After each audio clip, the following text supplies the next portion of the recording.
السلام عليكم ورحمة الله وبركاته. إن الحمد لله وحده والصلاة والسلام على من لا نبي بعده. أما بعد فقد قال الله تعالى في كلامه المجيد: أعوذ بالله من الشيطان الرجيم. بسم الله الرحمن الرحيم. يا عبادي الذين أسرفوا على أنفسهم لا تقنطوا من رحمة الله إن الله يغفر الذنوب جميعا إنه هو الغفور الرحيم. صدق الله العظيم وصدق رسوله النبي الكريم ونحن على ذلك من الشاهدين والشاكرين والحمد لله رب العالمين. اللهم صل على سيدنا محمد وعلى آل سيدنا محمد وبارك وسلم. আল্লাহ রাব্বুল ইজ্জতের দরবারে লাখো কোটি শুকরিয়া যে আল্লাহ তাআলা আমাদেরকে ঐতিহাসিক চরমোনাই ময়দানে আজকের এই 3 দিন ব্যাপী এই মহতি সালেকিন জাকিরিনদের ওয়াজ ও হালকায়ে জিকির মাহফিলে আসার বসার দিনের কিছু কথা বলার এবং শোনার তৌফিক দান করেছেন, আলহামদুলিল্লাহ। আমি খুব অল্প সময়ে দুটি কথা বলার চেষ্টা করব। আমি কোরআনে কারীমের সূরা জুমারের 53 নম্বর আয়াত তেলাওয়াত করেছি, এর সংক্ষিপ্ত তরজমা করে এবং সময় পেলে আরেকটি কথা বলে আমার আলোচনা শেষ করব। এই আয়াতের তরজমার আগে আমি একটি ছোট্ট উদাহরণ দেব। একটু বেয়াদবি না নিলে আমার এই উদাহরণটা একটু মনোযোগ সহকারে শুনবেন আশা করি। যাদের বাড়িতে ছোট সন্তান আছে তারা এই উদাহরণটা খুব সহজে বুঝবেন। যখন বাচ্চারা হাঁটতে শিখে, প্রথম যখন হাঁটতে শিখে তো প্রচুর হাঁটতে চায়, কোল থেকে নেমে পড়ে। গ্রামের মানুষের জন্য বোঝা আর একটু সহজ, মাটির মধ্যে হাঁটে, দৌড়ায়। তো অনেকক্ষণ একা একই খেলা করতে গিয়ে সে পেশাব করে দেয়, পায়খানা করে দেয়। তো বয়স কম হবার কারণে যেহেতু এখনো বুঝ আসে নাই, তুই পেশাব এবং পায়খানা নিজের শরীরে আবার অনেক সময় মাখে। কি এরকম হয় না? এই কাজ আমিও করছি, আপনিও করছি। বয়স কম হওয়ার কারণে, না বুঝার কারণে পায়খানা মাঝে মাঝে মুখেও দিয়ে ফেলায়, এরকম করে না? তো ছোট বাচ্চা মাটিতে খেলতে খেলতে যখন পেশাব পায়খানা শরীরে মাইখা শরীর পুরা ময়লা হয়ে যায়, তো অনেকক্ষণ খেলতে খেলতে এখন আর খেলা মজা লাগে না, শরীর ময়লা জমে গেছে। এইবার ওই বাচ্চারা প্রথমে একটু আস্তে ডাক দেয়, আম্মা। যদি মা ডাকে সাড়া না দেয় তো দ্বিতীয়বার ওই ডাকের ভলিউম বাড়ায়, জোরে ডাক দেয়, আম্মা। এরপরেও যদি মা ডাকে সাড়া না দেয় তো আল্লাহ তাআলা এই বাচ্চাকে জন্মের সময় একটা আজীব ইলম শিখায় দিছে যে বান্দা, জন্মের পরে কিন্তু তুমি কথা বলতে পারবা না। যাই মনে চাই বলবা যে আমি খাবো, বলতে পারবা না। ঘুমে ধরছে, বলতে পারবা না। কোলে উঠতে মনে চাইছে, বলতে পারবা না। একটু বাহিরে ঘুরতে যাইতে মনে চাইতেছে, বলতে পারবা না। বলবা কেমনে? তো আল্লাহ একটা জিনিস শিখায় দিছে, যা মনে চায় খালি কাইন্দা দিবা। তুমি কাঁদবা আর তোমার আম্মার ব্রেইনে আমি এমন ইলম শিখায় দেব, একদম গ্রামের সহজ সরল অশিক্ষিত কোনো মহিলাও যদি হয়, জীবনে স্কুলের বারান্দায় পা দেয় নাই, এই মেয়েটা যখন মা হয়ে যায় আল্লাহ এমন ইলম শিখায় দেয়। বাচ্চা কাঁদে, মা বলে তার ক্ষুধা লাগছে। বাচ্চা কাঁদে, মা বলে তার কোলে উঠতে মনে চাইতেছে। বাচ্চা কাঁদে, মা বলে তার তো ঘুমে ধরছে। বাচ্চা কাঁদে, মা বলে দিতে পারে আরে সে কোলে উঠে একটু বাহিরে ঘুরতে চাইতেছে। বাচ্চার কাজ একটা, আর তার সব পূরণ আল্লাহ মায়ের মাধ্যমে পূর্ণ করে দেন। আল্লাহ বড় আজীব জিনিস শিখাই দিছে, বান্দা কেঁদে দেওয়া তোর কাজ, আর মায়ের মাধ্যমে প্রয়োজন পূর্ণ করে দেওয়া আমি আল্লাহর কাজ। জানেন, এটা আমার প্রসঙ্গ, আমি এটা বলবো না। বান্দাও যদি না তার সব জরুরতে আল্লাহর কাছে কেঁদে দিতে পারে, দিল খুলে কেঁদে দিতে পারে, আল্লাহ তার ওই হালাল জরুরতকে আল্লাহ পূর্ণ করে দেয়। তো বলতেছিলাম ওই সন্তানের কথা, তো কেঁদে দেয়, কাঁদতে শুরু করে। প্রথমে আস্তে কান্দে, এরপরে ভলিউম বাড়ায়। খেলার মজা লাগতেছে না, শরীরে ময়লা জমছে, পেশাব পায়খানায় ভরে গেছে। তো ওই বাচ্চার কান্নার আওয়াজ যখন আত্মীয় স্বজন শুনে, তো সবাই আসে। বড় ভাই থাকলে বড় ভাই আসে, বড় বোন থাকলে বোন আসে, ফুপি থাকলে ফুপিও আসে, দাদি থাকলে দাদিও আসে, বাবা থাকলে বাবাও আসে। বাচ্চার কান্নার আওয়াজ শুনে মায়া লাগে, মমতা লাগে, ভিতরে মহব্বত লাগে। কিন্তু যখন কাছে আসে, বাচ্চা দৌড়ে কোলে উঠতে যায়, তো কাছে হাত বাড়ায়া যখন দেখে হাতে পায়খানা লেগে আছে, পেটে পায়খানা লেগে আছে, পিঠে পায়খানা লেগে আছে, চোখের পানি দেখে মায়া তো লাগে, কিন্তু হাতে পায়ে ময়লা দেখা সবাই নিজের হাতটা এমনি গোটায় ফেলা। আমি কি বুঝাইতে পারতেছি? হাত কি করে ফেলে? ধরে না কেন? মায়া কিন্তু লাগতেছে, চোখের পানি দেখা মোহাব্বত লাগতেছে, ধরে না কেন? ধরে না এই জন্য, ধরলে আমার হাতে ময়লা লাগবে। আমি কি বুঝাইতে পারতেছি? মোহাব্বত থাকার পরেও আত্মীয় স্বজন সবাই নিজের হাতটা গুটিয়ে ফেলে, হাত লাগায় না ময়লা লাগার ভয়ে। এটা এতটুকু এখানে রাখেন। আমি দ্বিতীয় আরেকটা উদাহরণ দিই, বুঝেন। আমরা অনেককে সম্মান করি, এলাকার গ্রামের চেয়ারম্যান হোক, মেম্বার হোক, ইমাম সাহেব হোক, ইজ্জত করি, চেয়ার ছেড়ে দেই, তাকে দেখলে সালাম দেই, স্যালুট দেই, মোহাব্বত করি, হাদিয়া দেই। চেয়ারম্যান সাহেব, এমপি সাহেব হলে তো কথাই নেই। খালার ঘরের, পুতির ঘরের, নাতির ঘরের, মেয়ের বিয়ের আগের ঘরের, ছেলের ঘরের নাতি, এরপরও পরিচয় দেই যে চেয়ারম্যান আমাগো নিজের বাড়ি। আমি কি বুঝাইতে পারতেছি? দূরের মানুষও পরিচয় দেয়, খাতির দেখায়, মহব্বত করে। কিন্তু হঠাৎ করে চেয়ারম্যান সাহেব গম চুরিতে ধরা হয়েছে, অথবা জিনা করছে, আল্লাহ না করে, পরকীয়ায় ধরা খাইছে চেয়ারম্যান। এখনো কি বন্ধু বলবে চেয়ারম্যান আমার লোক? বুঝে বলেন, বলে? কোন একটা গুনাহ প্রকাশ হয়ে গেলে তখন বন্ধু কয় হ্যাঁ আমার দোস্তই না। দল কি বলে? কয় আমার দলের লোক না, বহিষ্কার করে দিছে আগেই। বুঝেন বুঝেন, ওই চেয়ারম্যান, ওই ব্যক্তি যদি চোখের পানি ফেলে কাঁদতেও থাকে, আরে আমি ভুল করেছি, আমি মাফ চাইতেছি, চোখের পানি দেখে মায়া লাগে, বন্ধুত্বের আত্মীয়ের পরিচয় মানুষ দেয় না। কয় কেন? তার পরিচয় এখন দিলে মানুষ আমারেও খারাপ মনে করবে। ভালো করে বুঝুন, ভালো করে বুঝুন। মাঝে মাঝে যখন মানুষের চোখের গুনাহ, হাতের গুনাহ, জবানের গুনাহ প্রকাশ পায়, লজ্জাস্থানের গুনাহ প্রকাশ পায়, গুনাহ কিন্তু পায়খানার চেয়েও নাপাক, গুনাহ পেশাবের চেয়েও নাপাক। মানুষ মানুষকে ইজ্জত করে, সম্মান করে, চেয়ার ছেড়ে দেয়, সালাম দেয়, স্যালুট দেয়।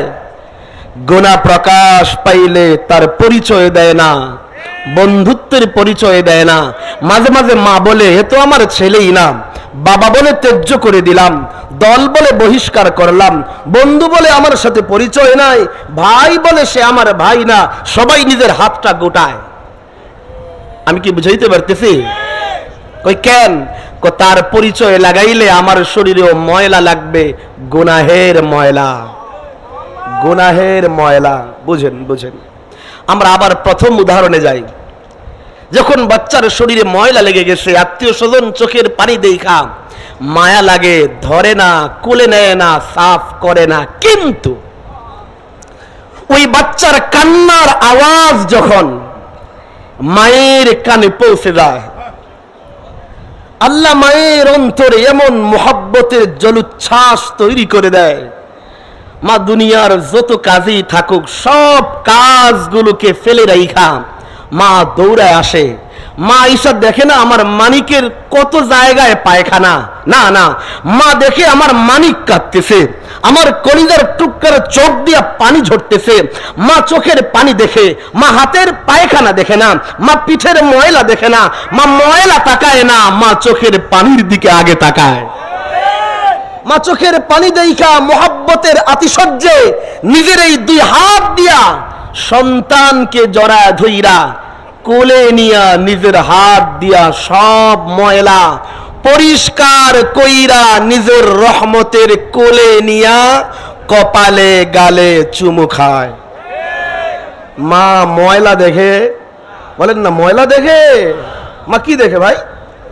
আরে মা চোখের পানি দেখে, মা ময়লা দেখে না। কেন বুঝেন? কেন মায়ের অন্তর বড় এমন মোহাব্বত কেন, ভালোবাসা কেন? মা শুধু চোখের পানি দেখে, মা ময়লা দেখে না। সব ময়লা নিজের হাত দিয়ে সাফ করে পাক বানায়। কই কেন?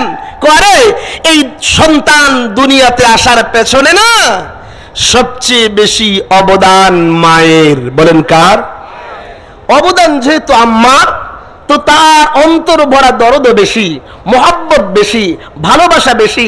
সবাই হাত গোটাইলেও না মা হাত গোটায় না, মা হাত গোটায় না। মায়ের অবদান বেশি।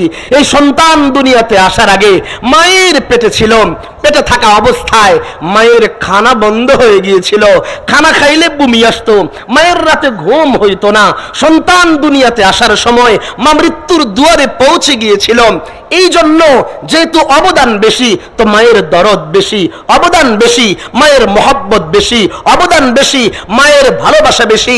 মা ময়লা দেখে না, মা চোখের পানি আর কান্না দেখে। দুই নম্বর উদাহরণটা আবার বুঝেন। আত্মীয় স্বজন সবাই আমাদের গুনাহ প্রকাশ হয়ে গেলে মুসল্লি বলে ইমাম আমা গোনা হে বাতিল, হাত গুটায় ফেলায়। মোহাব্বতের বন্ধু বলে আমার বন্ধুরা হাত গোটায়। কিন্তু কিন্তু যদি ওই বান্দা চোখের পানি ফেলে আল্লাহর কাছে হাত তুলে কেঁদে দিতে পারে, যদি দুনিয়ার সবার দুয়ার বন্ধ হয়ে যায়, মালিক মাওলা আল্লাহর দুয়ার বান্দার জন্য কখনো বন্ধ হয় না। বান্দা যদি হাত তুলে চোখের পানি ফেলে কেঁদে দিতে পারে, হ্যাঁ হ্যাঁ, তার চোখ জুড়ে ময়লা, কান জুড়ে গুনাহের ময়লা, হাত জুড়ে গুনাহের ময়লা, লজ্জাস্থান জুড়ে তার গুনাহের ময়লা। গুনাহ দেখা মা তো বলছে আমার সন্তান না, বাবা তো বলছে তারা ত্যায্য করলাম, দল তো বলছে বহিষ্কার করলাম, বন্ধু তো বলছে আমার বন্ধু না, ভাই তো বলছে এ আমার ভাই না, সবাই তো হাত গোটাইছে। কিন্তু এই বান্দা যদি চোখের পানি ফেলে মালিক আল্লাহর কাছে কেঁদে দিতে পারে, সবার দুয়ার বন্ধ হলেও মালিক আল্লাহর দুয়ার বন্ধ হয় না। কেন কেন কো জানো বান্দা, আম্মা তো তোমারে ভুলে না, অবদান বেশি বইলা। বান্দা আমিও তোমারে ভুলি না, কারণ দুনিয়াতে আসার পেছনে আমি আল্লাহর অবদান সবচেয়ে বেশি। কার অবদান বেশি ভাই? বান্দা তুমি কিছু ছিল না। ওয়ালাকাদ খালাকনাল ইনসানা মিন সুলালাতিন মিন তিন সুম্মা জাআলনাকু নুতফাতা ফি ক্বারারিন মাকিন সুম্মা খালাকনাল নুতফাতা আলাকাতান ফাখালাকনাল আলাকাতা মুদগাতান ফাখালাকনাল মুদগাতা ইযামান ফাকাসাওনাল ইযামা লাহমা সুম্মা আনশানাহু খালকান আখার ফাতাবারাকাল্লাহু আহসানুল খালিকিন। আল্লাহ কি চমৎকার দৃশ্যকল্প কোরআনের এই আয়াতে তুলে ধরেছেন। আল্লাহ বলেন, বান্দা তুমি কিচ্ছু ছিল না, তুমি কিচ্ছু ছিল না, আমি আল্লাহ তোমারে প্রথমে মাটির ভিতর থেকে উঠাইছি। মাটির ভিতর থেকে মানে আল্লাহ বলেন, বান্দা বুঝো নাই, আমি তোমারে মাটির ভিতর থেকে কাউকে গমের সুরতে উঠাইছি, কেউ সবজি হয়ে জমিনের নিচ থেকে বেরোইছ, কেউ ফল হইয়া জমিনের ভিতর থেকে বেরোইছ, কেউ নানা ধরনের উদ্ভিদ হইয়া জমিনের ভিতর থেকে বেরোইছ। বের হবার পরে জমিন থেকে ধান হইয়া, সবজি হইয়া, এইভাবে ফল ফসল হইয়া বের হবার পরে এই খাবারটা তোমার আব্বা ভক্ষণ করেছে, আব্বার পেটে গেছে, যাবার পরে ওই খাবারের কিছু অংশ আমি আল্লাহ পেশাব বানিয়ে বের করেছি, কিছু খাবারকে পায়খানা বানিয়ে বের করেছি, কিছু খাবারকে আমি আল্লাহ রক্ত বানিয়েছি, কিছু খাবারকে আমি আল্লাহ বিশেষ পানি বানায়া তোমার আব্বার পৃষ্ঠদেশে জমা করে রাখছি। বান্দা, ওয়ালাকাদ খালাকনাল ইনসানা মিন সুলালাতিন মিন তিন, আরে উঠাইছি মাটির ভিতর থেকে গম হয়ে, সবজি হয়ে, ধান হয়ে উঠানোর পরে সেই খাবারকে আমি আল্লাহ পানি বানাইছি, সেই পানিকে বিশেষ পদ্ধতিতে তোমার আম্মার রেহামে পাঠাইছি, ওই পানিকে আমি আল্লাহ রক্ত বানিয়েছি, সেই রক্তকে আমি আল্লাহ গোশত বানিয়েছি, সেই গোশতকে আমি আল্লাহ হাড্ডি বানাইছি, হাড্ডি বানায়া সেই হাড্ডির চারপাশে তোমারই নাকটা, তোমারই চোখটা, তোমারই কানটা, তোমারই হাতটা, তোমারই পাটা, তোমারই পুরা বডিটা আমি আল্লাহ বানিয়ে দিয়েছি। তুমি কিছু ছিল না তো, তোমার অস্তিত্বের পেছনে সবচেয়ে বড় অবদান আমি আল্লাহর। মাটি থেকে উঠাইলাম, পানি বানাইলাম, রক্ত বানাইলাম, গোশত বানাইলাম, হাড্ডি বানাইলাম, পুরা বডি তোমার আম্মার পেটের ভিতরে বানায়, এর ভিতরে রূহ ফুকে দিয়া পেটের ভিতরেই তোমাকে আস্তা মানুষ বানিয়ে দিয়েছি।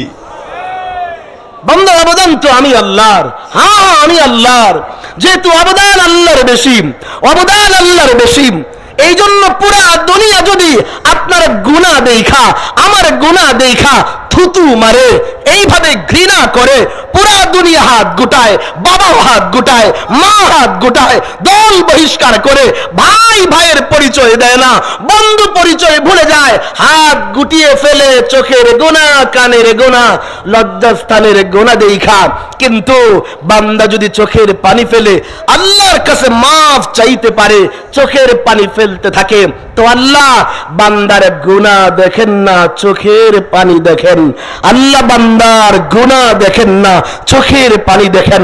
আল্লাহ বলেন, বান্দা তোমার গুনাহ যদি আকাশের নক্ষত্র পুঞ্জ পরিমাণ হয়, বান্দা তোমার পাপ যদি সাগরের জলরাশি পরিমাণ হয়, তোমার গুনাহ যদি ওই সমুদ্রের, ওই মরুভূমির বালুকা রাশি পরিমাণ হয়, ইয়া ইবাদিয়াল্লাযীনা আসরাফু আলা আনফুসিহিম লা তাকনাতু মির রাহমাতিল্লাহ। ও বান্দা, তুমি যদি গুনাহ করতে করতে নিজের উপরে জুলুম করে থাকো, সবাই হাত গুটায় নিলেও না, আমি আল্লাহর কাছ থেকে কখনো নিরাশ হইবা না। ইন্নাল্লাহা ইয়াগফিরুয যুনুবা জামিআ। বান্দা চোখের পানি ফেলে আমার কাছে মাফ চাইতে দেরি হবে, তোমার সব গুনাহ মাফ কইরা আমি আল্লাহর রহমতের কোলে নিতে আমি দেরি করি না। ইন্নাল্লাহা ইয়াগফিরুয যুনুবা জামিআ। আল্লাহ বলেন, আমি আল্লাহ তোমার সব গুনাহ মাফ করে দেই, সব গুনাহ মাফ করে দেই। আজকের এই জাকিরিন মজমায় আমরা যদি এই দৃঢ় সংকল্প নিতে পারি যে আমরা যাবার সময় আমাদের জিন্দগির সব গুনাহ আল্লাহর কাছ থেকে তওবা করে মাফ করে নেব, রাজি আছেন ইনশাআল্লাহ? আল্লাহ তৌফিক দান করেন। আর 5 মিনিটে 2 মিনিট আছে, আর আমি আরেকটা কথা বলে শেষ করি, একটা আকীদার কথা বলে শেষ করি। আমাদের কাছে ইসলাম নামক যে জান্নাতি ধর্মটা আসছে, আমাদের নবী কি আমাদের বাংলাদেশে আসছেন? নবী হবার পরে জাজিরাতুল আরবের ছোট্ট সীমানা, ওই মক্কার মদিনার বাহিরে কোথাও যান নেই। মক্কা মদিনার বাহিরে নবী কোথাও যান নেই। তো আমাদের কাছে ইসলাম কেমনে আসলো? আমাদের কাছে পুরা বিশ্বে ইসলাম ছড়িয়েছেন সাহাবায়ে কেরাম। বলেন কারা কারা? আমি 3টা কথা মুখস্থ করে আমার বয়ান শেষ। আমার সাথে বলেন, আল্লাহ পাক, নবীরাও পাক, সাহাবীরাও পাক। আল্লাহ পাক মানে বুঝে, গোনা হবে না বললে, নবীদের থেকে আল্লাহ গুনাহ হতেই দেন না। আবার বলি, আল্লাহ তাআলা নবীদের থেকে গুনাহ হতেই দেন না। নবী পাক মানে বুঝছেন, এই নবী যদি নাউজুবিল্লাহ গুনাহ করেন তো আমরা দোষ কি প্রথমে নবীরে দিমু না আল্লাহ রেখুম? আল্লাহ তুমি কারে নবী বানাইছো? আমা ঘরে কই গুনাহ না করতে নাউজুবিল্লাহ নিজেই দিয়ে গুনাহ করে। নবীকে গুনাহগার বলা মানে এক নম্বর অভিযোগ আসে আল্লাহর উপরে, কারণ নবীরা নিজের ইচ্ছায় নবী হন, নিজের চেষ্টায় নবী হন। বেশি তাহাজ্জুদ পড়লেই কেউ নবী হতে পারে, জিকির বেশি করলেই কেউ নবী হতে পারে, আমল বেশি করলেই কেউ নবী হতে পারে না। না, জিকির দিয়ে, আমল দিয়ে, তাহাজ্জুদ দিয়ে কেউ নবী হতে পারে না। নবী আল্লাহ বানায়, নবীকে বানায়। এই জন্য নবীদের গুনাহ থেকে আল্লাহ মুক্ত রাখেন। এই জন্য নবীরা পাক, মানে নবীদের থেকে আল্লাহ গুনাহ হতেই কন্যা গুনাহ হতেই। নাম্বার 3 বলেন সাহাবীরাও পাক। এর মানে কি? সাহাবীরা গুনাহ করেছেন, কিন্তু শিখেন সাহাবীরা পাক কেমনে? আল্লাহ বলেন আল্লাহ সাহাবীদের আমল নামায় গুনাহ থাকতেই দেন না। বুঝতেছেন? গুনাহ করা এক জিনিস আর থাকা আরেক জিনিস। এই যে একটু আগে উদাহরণ দিলাম, চোখ, কান, জবান, হাত, লজ্জাস্থান, পুরো শরীর যদি গুনাহে ভরে যায়, তওবা করলে আল্লাহ সব গুনাহ মাফ কইরা দিয়া ওই গুনাহগুলোরে সওয়াব হিসেবে লিখে দেয়। গুনাহকে কি বানায়া দেয়? তো তওবা করলে কি আর গুনাহ থাকে? আত-তাইবু মিনাজ যামবি কামান লা যামবা লাহু, যে তওবা করে হে এমন পাক পবিত্র হয় যেন জিন্দেগিতে গুনাহ করেই নাই। তো সাহাবীরা গুনাহ করেছেন কেউ, কিন্তু আল্লাহ তাদের আমল নামায় গুনাহ থাকতেই। কিছু জালেম কয় সাহাবীরা সত্যের মাপকাঠি কেমনে? কয় সাহাবী তো দু একজন জিনাও করছে। আমরা বলি জালেম, তোর নজর জিনার দিকে গেল, সাহাবীর তওবার দিকে যায় না কেন? তোর নজর তো খারাপ, নজর নিচে গেল কেন, উপরে যায় না কেন? আমরা নজর সাহাবীর গুনার দিকে দেই না, সাহাবীর তওবার দিকে নজর দেই। আমাদের নজর পাক। নজর কি? তো সাহাবীরাও পাক, মানে সাহাবীদের আমল নামায় আল্লাহ গুনাহ থাকতেই। এই তিনটা কথা কি মুখস্থ হইছে? এবার আরবি শিখায়া দেই। আল্লাহ পাক মানে আল্লাহ সুবহান। আল্লাহ কি? সুবহান। আল্লাহ কি?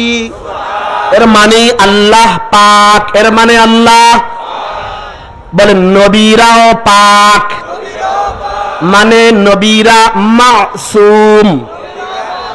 মাসুম মানে আল্লাহ নবীদের থেকে গুনাহ হতেই।